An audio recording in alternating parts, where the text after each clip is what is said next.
എയ്റ്റീസിനെ വല്ലാണ്ടങ്ങ് പുച്ഛിക്കുന്ന ചില പാൽക്കുപ്പികളോട്. ഒരു വർഷം, ഒരു മാസം, പോട്ടെ ഒരാഴ്ച നിങ്ങൾക്ക് പിടിച്ചു നിൽക്കാൻ കഴിയുമോ എയ്റ്റീസിൻ്റെ കുട്ടിക്കാലത്ത്? രാവിലെ റീൽസിന് പകരം തോണ്ടിയിരുന്നത് ബാലരമയുടെ പേജുകളായിരുന്നു. ജോൺസന്റെ CD കടയായിരുന്നു നെറ്റ്ഫ്ലിക്സ്. പ്ലേലിസ്റ്റ് തീരുമാനിച്ചിരുന്നത് ആകാശവാണിയായിരുന്നു. രാജപ്പൻ ചേട്ടൻ്റെ സൂപ്പർ മാർക്കറ്റിൽ നിന്ന് വെളിച്ചെണ്ണ വേണമെങ്കിൽ കുപ്പി നമ്മൾ കൊണ്ടുചെല്ലണം. ക്രെഡിറ്റ് കാർഡില്ല, പറ്റുബുക്ക്. ഇന്നത്തെ നിങ്ങളുടെ ഫോൺ ബൂത്ത് സ്വന്തം മുറിയിലെ അറ്റാച്ച്ഡ് ബാത്റൂം ആണെന്നറിയാം. പക്ഷെ അന്ന് 2 കിലോമീറ്റർ സൈക്കിൾ ചവിട്ടി പോകണം.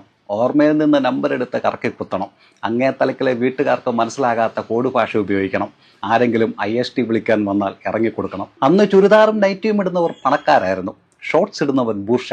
പിന്നെ ഇപ്പോഴത്തെ ബാഗീസ് പാൻസും ഓവർസൈസ് ഷർട്ടും ഒക്കെ ഉണ്ടല്ലോ, അതൊക്കെ 80s പണ്ടേ വിട്ട കേസാണ്. ഇന്നിപ്പോൾ കുനിഞ്ഞിട്ട് നിവരുമ്പോൾ എണ്ണയിടാത്ത വിജാഗിരിയുടെ സൗണ്ട് വരുന്നുണ്ട്.